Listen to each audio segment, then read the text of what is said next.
고린도후서 5장 말씀입니다.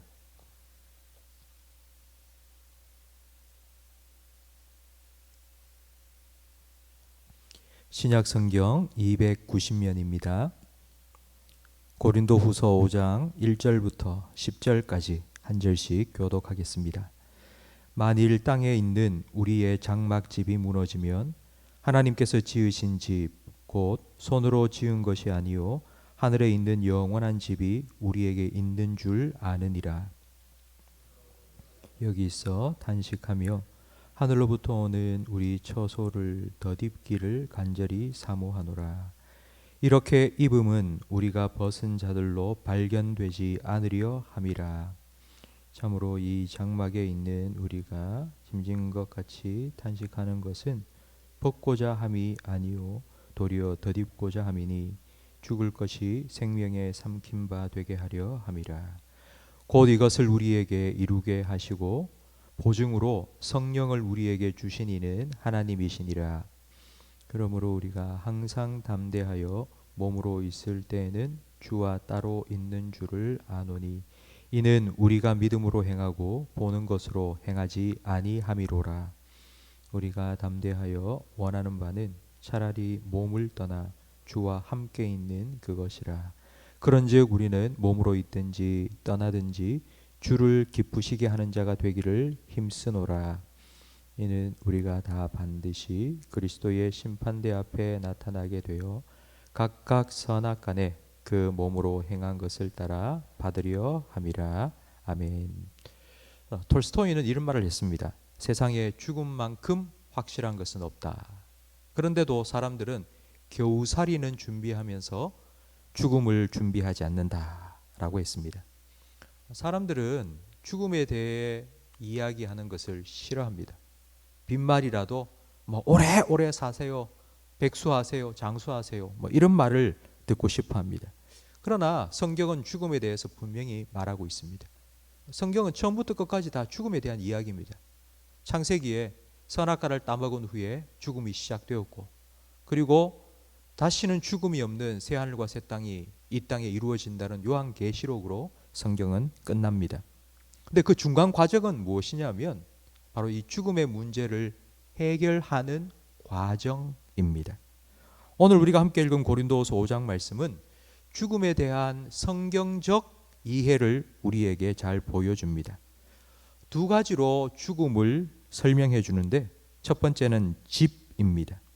죽음이란 땅에 있는 장막집이 무너진 후에 하늘에 하나님께서 우리를 위하여 지으신 영원한 집으로 이사하는 것입니다. 그러니까 땅에 있는 장막집이라는 건 텐트입니다. 텐트.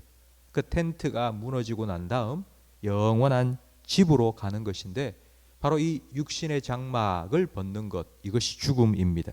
죽음은 휴가 때 2박 3일 텐트 치고 있다가 휴가가 끝나면 텐트를 다 걷고 다시 집으로 돌아가는 것입니다.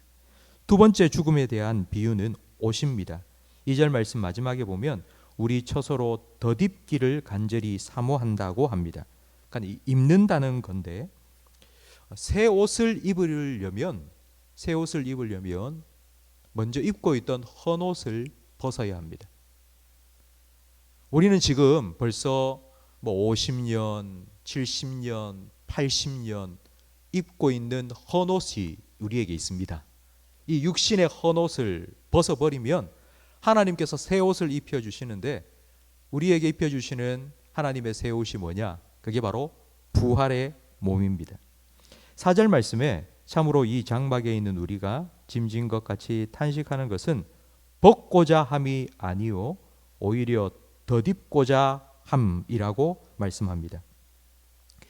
지금 반지하 월세에 살고 있는데 아파트 분양을 받아 놓은 겁니다. 그래서 드디어 입주하는 날이 다가옵니다.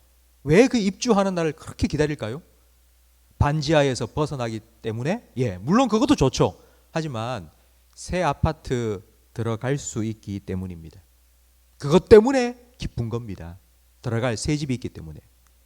살다 보면, 여러분 솔직히 말해서 이제 살다 보면 죽고 싶을 때가 있지 않습니까? 지금까지 그런 적 있으셨죠? 나 힘들어 죽겠다, 못 살겠다, 괴로워 죽겠다, 아파 죽겠다, 이런 말을 우리가 종종 하지 않습니까? 하지만 이 세상이 싫어서 죽고 싶은 게 아니라 영원한 하늘집에 들어가는 것이 좋아서 그 때를 기다리는 것이라고 말씀하고 있습니다. 주님 만나고 주님과 함께 영원토록 함께 있을 수 있기 때문입니다. 성도 여러분, 죽음은 힘든 이 세상을 도피하기 위해서 우리가 열고 들어가는 비상구가 절대로 아닙니다. 죽음을 비상구처럼 생각하면 절대로 안 됩니다. 내가 열고 그냥 들어가 버려야지, 여러분, 이렇게 하시면 안 된다고요.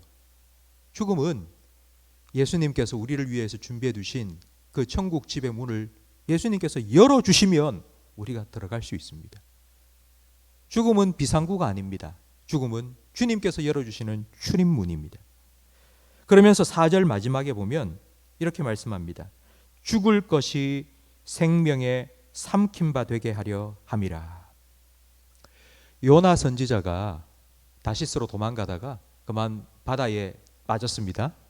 근데 그 바다에 빠진 요나를 하나님께서는 큰 물고기를 준비해서 삼켜 보호하여 주시다가 3일 만에 요나를 다시 토해내도록 했습니다. 우리가 죽는 순간에 어떻게 될까요? 우리가 딱 목숨이 끊어지는 그 순간 우리는 어떻게 될까요? 우리는 죽음에 들어간다고 생각하죠? 근데 그게 아니라 우리가 딱 죽는 순간 물고기가 요나를 삼키듯이 예수님께서 우리를 딱 품어주십니다. 그리고 물고기가 요나를 토해내듯이 예수님께서는 우리를 천국의 영원한 생명으로 토해내십니다. 그게 바로 죽음입니다. 성도 여러분, 제가 금방 설명해드린 이 비유를 여러분 정말 여러분 마음속에 좀 새기기 바랍니다. 우리는 죽을 때 내가 죽음에 들어간다, 아무것도 없는 정말 깜깜한 흑암 속에 우리가 훅 들어간다, 그래 생각하니까 너무 두려운 거예요. 그렇지 않습니다. 죽음에 들어가는 게 바닷속에 빠지는 것 같이 두려운 게 아니라 예수님께 삼켜지는 거고 예수님께서 우리를 다시 천국에 토해내실 거고요. 그게 바로 우리의 죽음입니다.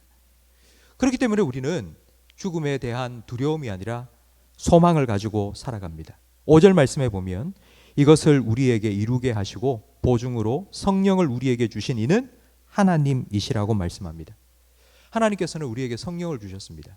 성령은 부활의 영이고 생명의 영입니다. 그 부활의 영, 생명의 영이 우리 가운데 있기 때문에 우리는 죽음으로 끝나지 않습니다. 절대로 죽고 끝이 아닙니다. 우리는 반드시 다시 생명을 얻게 되고 부활하게 됩니다. 이런 부활 소망을 가지고 살아가는 우리가 어떻게 살아가야 합니까? 6절 말씀에 이렇게 말씀합니다. 그러므로 우리가 항상 담대하여 몸으로 있을 때는 주와 따로 있는 줄을 아노니 이는 우리가 믿음으로 행하고 보는 것으로 행하지 아니함이로라. 살아있는 동안은 우리 눈으로 예수님 볼 수 없고 손으로 예수님을 만질 수 없습니다. 그러나 우리는 믿음으로 예수님께서 나와 함께 하심을 분명히 알고 그 예수님과 동행하며 삽니다. 그렇기 때문에 살아서도 담대할 수 있습니다. 그리고 죽음의 순간 우리는 죽음을 두려워하는 것이 아니라 죽음을 담대하게 맞이할 수 있습니다. 그리고 9절 말씀해 보면 그런즉 우리는 몸으로 있든지 떠나든지 주를 기쁘시게 하는 자가 되기를 힘쓰노라고 말씀합니다. 우리가 이 부활 소망 가지고 어떻게 살아가야 될까요? 주님을 기쁘시게 하는 삶을 살아가야 합니다. 마지막 때 주님의 심판대 앞에 섰을 때에 정말 우리가 주님을 기쁘시게 하는 삶을 살았는지 주님께서 우리한테 그거 물어보실 거예요. 그렇다면 주님을 기쁘시게 하는 게 어떤 걸까요? 주님을 기쁘시게 하라고 했는데 주님을 기쁘시게 하는 게 어떤 걸까요? 교회에 나와서 열심히 충성 봉사하고 그것도 물론 주님께서 기뻐하시겠죠. 과연 주님께서 정말 기뻐하시는 삶을 산다는 게 어떤 것일까요? 히브리서 11장 6절 말씀해 보면 하나님을 기쁘시게 하는 믿음이 있다고 말씀합니다.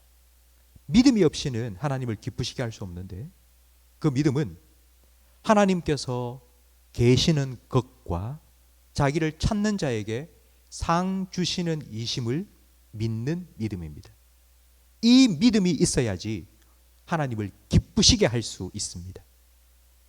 주님을 기쁘시게 하는 삶이 무엇이냐면 예수님께서 지금 내 삶에 임마누엘의 약속을 신실하게 지켜주신다고 믿고 그 예수님과 함께 살아가면서 우리가 힘들고 어려울 때마다 주님을 찾으면 주님께서 우리에게 은혜 베푸신다는 걸 믿고 살아간다는 의미입니다. 성도 여러분, 우리는 그 믿음 가지고 지금 이 자리에 나왔습니다. 예수님께서 계신다는 걸 믿고 내 삶을 주관하시는 분이라는 걸 믿고 내가 내 삶의 주인이 아니라 내가 주님이라고 부르는 예수님께서 내 삶을 지금도 붙들고 계신다는 것을 내가 분명히 믿기 때문에 우리는 우리의 삶을 주님께 맡기기 위해서 주님의 은혜를 구하기 위해서 이 자리에 나왔습니다. 주님께서는 여러분을 기뻐하십니다. 내 삶을 주님께 온전히 맡기고 주님과 함께 살아가기를 원하는 우리의 삶을 주님께서는 기뻐하십니다. 성도 여러분, 주님께서 여러분을 얼마나 사랑하시고 얼마나 기뻐하시는지를 잊지 마시고 그 주님을 나의 주님으로 모시고 이 땅에서도 주님과 함께 살아갈 뿐 아니라 이 땅의 생명이 끝나는 날 영원히 주님과 함께 있게 될 것이라는 소망 가지고 주님을 기쁘시게 하는 삶을 오늘도 내일도 우리의 삶이 1년이 남았는지 10년이 남았는지 알 수 없지만 날마다 주님과 동행하는 복된 삶을 살아갈 수 있기를 주님의 이름으로 축복합니다. 기도하겠습니다.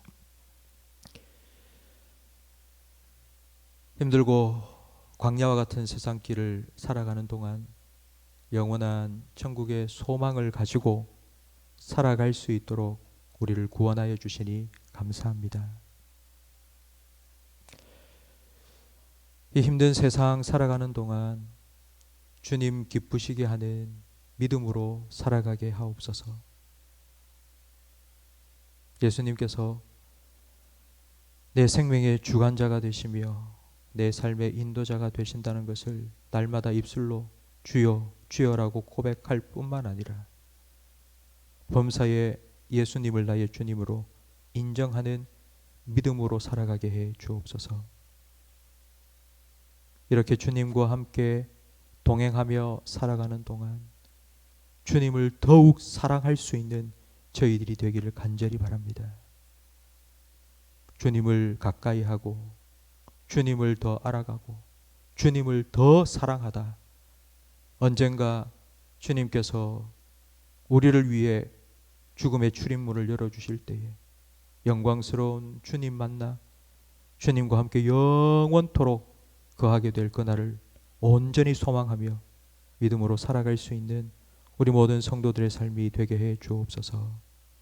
오늘도 주님께서 기뻐하시는 믿음 가지고 자기를 찾는 자에게 상 주시고 은혜 베푸시는 주님을 믿고 기도의 자리에 나온 우리 모든 성도들에게 약속하신 대로 은혜 베풀어 주옵소서. 우리의 기도에 응답하여 주옵소서.